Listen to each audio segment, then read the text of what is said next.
This audio presentation of The Secret Door to Success by Florence Scovill Shinn is brought to you by audioenlightenment.com. Copyright 2011, all rights reserved. Chapter 1, The Secret Door to Success. So the people shouted when the priests blew with the trumpets, and it came to pass, when the people heard the sound of the trumpet, and the people shouted with a great shout, that the wall fell down flat. So that the people went up into the city, every man straight before him, and they took the city. A successful man is always asked, what is the secret to your success? People never ask a man who is a failure, what is the secret of your failure? It is quite easy to see, and they are not interested.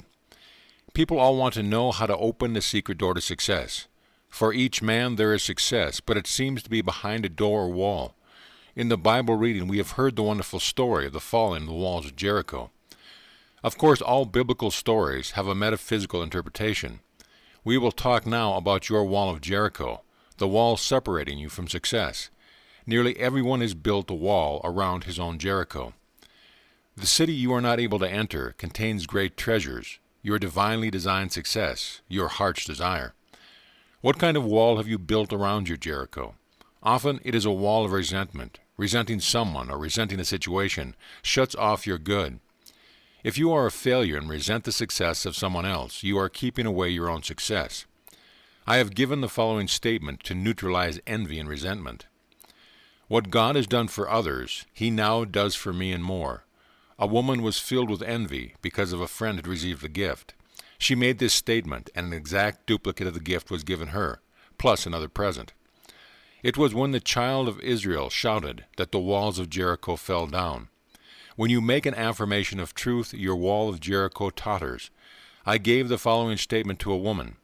The walls of lack and delay now crumble away, and I enter my promised land under grace. She had a vivid picture of stepping over a fallen wall and received the demonstration of her good almost immediately. It is the word of realization which brings about a change in your affairs, for words and thoughts are a form of radioactivity. Taking an interest in your work, enjoying what you are doing, opens the secret door of success. A number of years ago, I went to California to speak at a different center by way of the Panama Canal, and on the boat I met a man named Jim Tully. For years he had been a tramp. He called himself the king of the hobos. He was ambitious and picked up an education. He had a vivid imagination and commenced writing stories about his experience. He dramatized tramp life. He enjoyed what he was doing and became a very successful author. I remember one book called Outside Looking In. It was made into a motion picture. He is now famous and prosperous and lives in Hollywood. What opened the secret door to success for Jim Tully? Dramatizing his life, being interested in what he was doing, he made the most of being a tramp.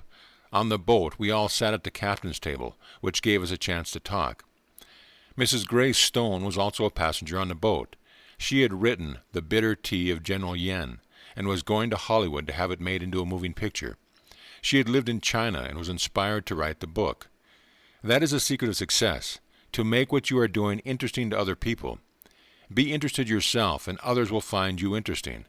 A good disposition, a smile, often opens a secret door. The Chinese say, a man without a smiling face must not open a shop. The success of a smile was brought out in a French moving picture in which Chevalier took the lead. The picture was called With a Smile. One of the characters had become poor, dreary, and almost a derelict. He said to Chevalier, "What good has my honesty done me?" Chevalier replied, "Even honesty won't help you without a smile." So the man changes on the spot, cheers up, and becomes very successful. Living in the past, complaining of your misfortune, builds a thick wall around your Jericho. Talking too much about your affairs, scattering your forces, brings you up against a high wall. I knew a man of brains and ability who was a complete failure. He lived with his mother and aunt, and I found that every night when he went home to dinner, he told them all that had taken place during the day at the office. He discussed his hopes, his fears, and his failures. I said to him, "You scatter your forces by talking about your affairs. Don't discuss your business with your family. Silence is golden." He took my lead. During dinner he refused to talk about business.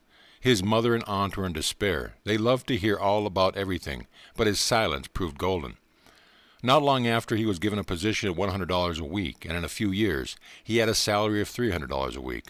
Success is not a secret. It is a system. Many people are up against the wall of discouragement. Courage and endurance are part of the system. We read this in lives of all successful men and women. I had an amusing experience which brought this to my notice. I went to a moving picture theater to meet a friend. While waiting, I stood near a young boy selling programs.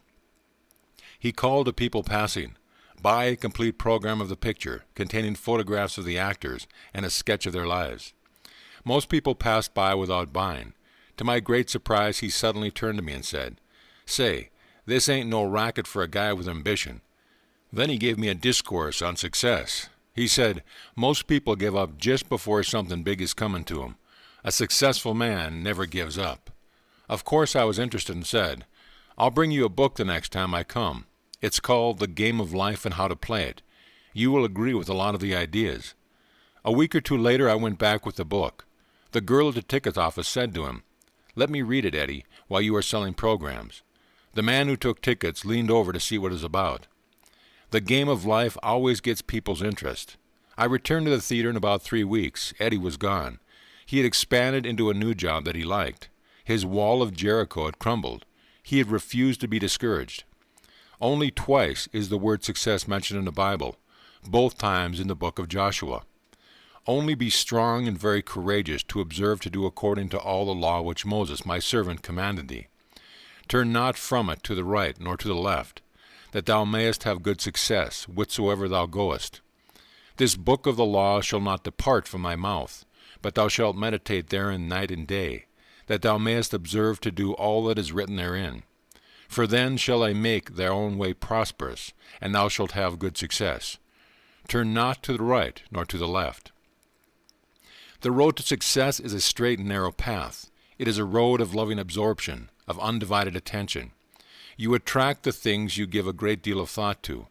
So if you give a great deal of thought to lack, you attract lack. If you give a great deal of thought to injustice, you attract more injustice. Joshua said, "And it shall come to pass, that when you make a long blast with a ram's horn, and when ye hear the sound of the trumpet, all the people shall shout with a great shout, and the wall of the city shall fall down flat, and the people shall ascend up, every man straight before him." The inner meaning of this story is the power of the word, your word which dissolves obstacles and removes barriers. When the people shouted, the walls fell down. We find in folklore and fairy stories, which come down from legends founded on truth, the same idea. A word opens a door or cleaves a rock. We have it again in the Arabian Nights story, Ali Baba and the 40 Thieves. I saw it made into a movie. Ali Baba has a secret hiding place, hidden somewhere behind rocks and mountains. The entrance may only be gained by speaking a secret word. It is "Open Sesame." Ali Baba faces the mountain and cries, "Open Sesame," and rocks slide apart. It is very inspiring, for it gives you the realization of how your own rocks and barriers will part at the right word. So let us take this statement, "The walls of lack and delay now crumble away, and I enter my promised land under grace." End of chapter.